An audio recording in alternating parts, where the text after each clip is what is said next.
sadar bahwa Anda itu tidak pantas untuk dia, ya tinggalkan on. Oke. Itu. Oke.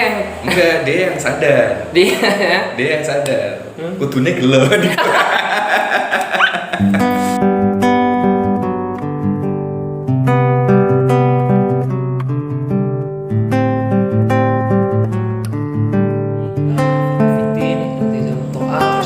Adalah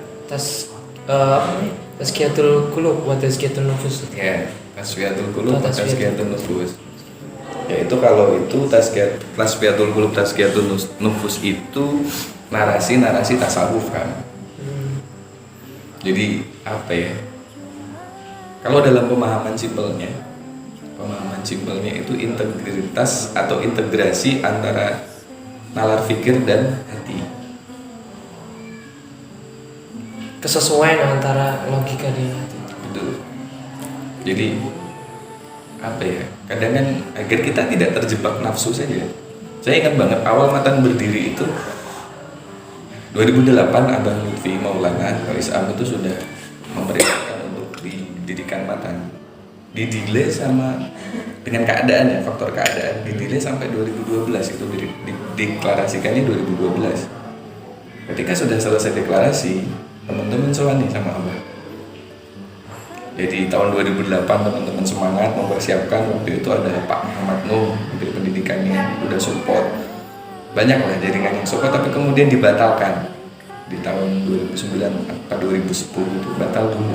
Teman-teman udah bahasakan apa ya, capek, sakit semua nih teman-teman. Karena mempersiapkannya kan hal yang tidak mudah mas, habis waktu, habis tenaga. Ya. Luar kota gitu kan, dari Semarang ke Lamongan waktu itu acara.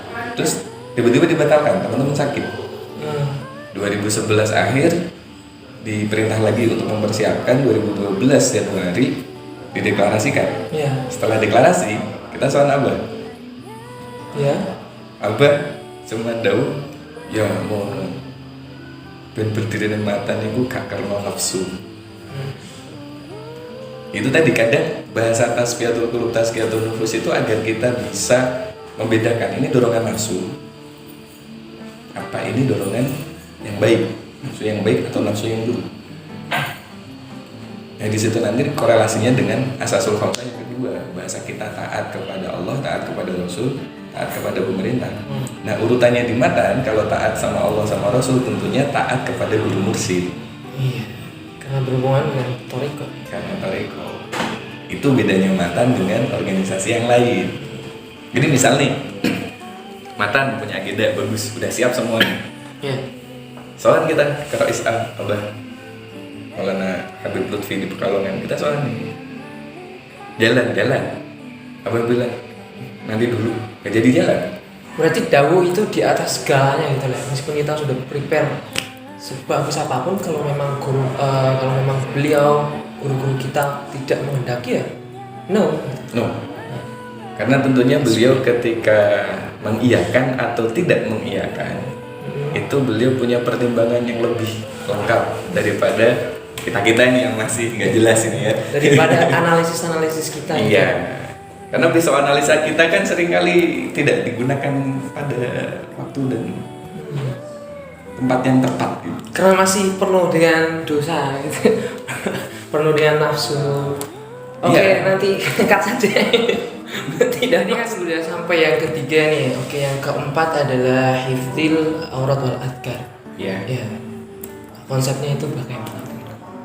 Hifdzil aurat wal adkar itu kewajaran narasi teman-teman yang belajar tasawuf ala thariqah. Karena thariqah itu kan ada satu titik di mana kita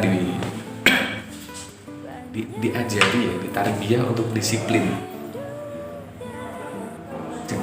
wirid pagi sore, disiplin untuk mengikuti kegiatan-kegiatan yang sifatnya mengingatkan kita kepada kebesaran Allah, menambah cinta kita kepada Rasulullah, menambah mahabbah kita kepada guru mursyid, dan tentunya kalau di Matan ada tambahan menambah rasa nasionalisme. Hifdzil adkar wal aurat ini dalam simpelnya itu kita diajarkan untuk tidak membuang waktu untuk hal yang sia-sia. Hifdzul adkar wal aurat itu sebenarnya menjaga kesadaran sih. Menjaga kesadaran. Adkar itu zikir itu ingat, aurat itu keistiqomahan kita. Jadi arahnya hifdzul adkar wal aurat itu menjaga kesadaran kita sebagai hamba Allah. Jadi hamba Allah itu ya. Jadi apakah teman-teman yang katakanlah nih nakal gitu ya, kan nggak boleh ikut matan? Ya, boleh. Kenapa nggak boleh? Namanya manusia. Manusia tempatnya salah. Ya, namanya manusia wajarnya punya dosa, punya salah, juga punya ibadah. Kalau ibadah. Tapi kalau salahnya banyak nih nggak wajar. Masih wajar. Masih wajar. Bos. Kan banyak nih, berarti nggak semua. Berarti bergaul dengan orang-orang yang like this gitu enak banget gitu ya, tolerir sekali gitu. Beda sama yang nggak jadi. Pokoknya kan ada bagian mungkin yang masih belum tersadar gitu. Banyak memang teman-teman saya pun juga ada yang seperti itu, bahwa kita ya tidak punya hak untuk menjudge orang lain gitu. We cannot judge the others. Everyone has a moment to change themselves. Itu masuknya di adab. Oh itu. Jadi kalau kita ngomong, oke, sedikit tambahan ya. Kalau bicara adab di kitab Taisirul Khalaq yang Bibis itu, adab itu dibagi menjadi 3 kan. Nah, kitab apa? Taisirul Khalaq. Oh, Taisir. Kitab itu adab itu ada 3. Adab kepada diri sendiri, adab kepada makhluk Allah selain kita, dan adab kepada Sang Pencipta. Jadi kalau kita tidak menjudge teman kita tidak setelah kita tidak tahu kan, tidak menghakimi orang lain, kita nggak tahu besok ternyata dia tiba-tiba berubah jadi yang baik, atau kita yang mungkin hari ini kelihatan bagus nih pakai peci hitam, baju putih, kita nggak tahu. Tadi sampai adab yang kepada diri sendiri kan, selanjutnya adab kepada makhluk Allah selain kita.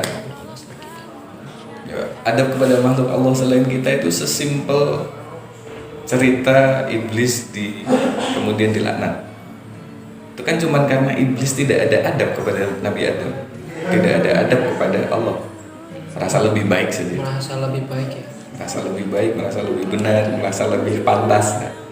Nah ini hari ini masyarakat kita, khususnya mahasiswa, karena merasa saya udah kuliah nih, segagah kodiang, melakukan desa wis, melakukan beda. Nah itu adab kepada makhluk Allah selain diri kita itu menjadi fundamental juga, karena ketika kita tidak bisa, katakanlah gila, cara berterima kasih saja kepada orang tua misalkan, kita akan menjadi pribadi yang ya naudzubillah gitu kan. Ridallah biridal walid.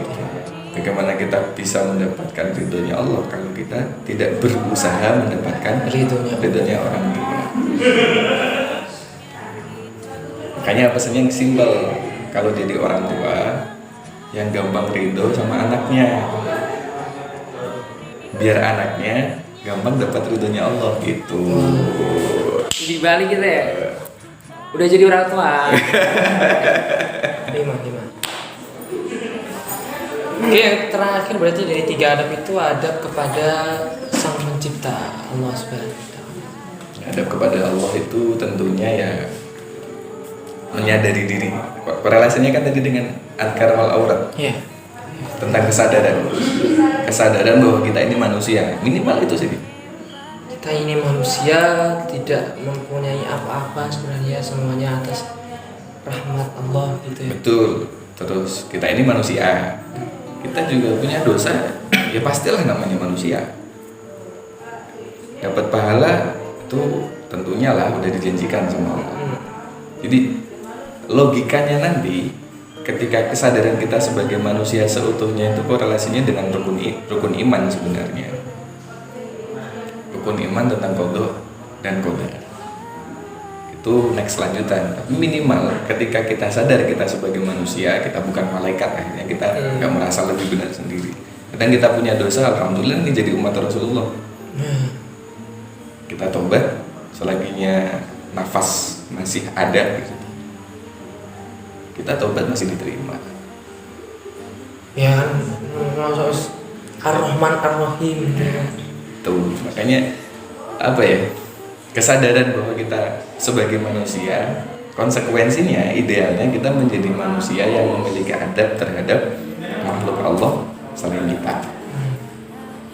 Baik yang gaib, yang kelihatan atau yang nggak kelihatan. Makanya di beberapa ngaji Thariqah itu Abah Lutfi pernah ngendiko, Astagfirullahaladzim liwali walidaya walil mu'minina wal mu'minat wal muslimina wal muslimat al ahya'i minhum wal amwat. Itu lil mu'minina wal mu'minat tidak hanya mukminin mukminat dari bangsa manusia saja, dari bangsa jin juga kita mintakan istighfar. Itu urusan adab sih sebenarnya. Itu kalau ngomong soal hifdzul adkar wal aurat, korelasinya nanti tentang kesadaran diri kita sebagai manusia yang beradab.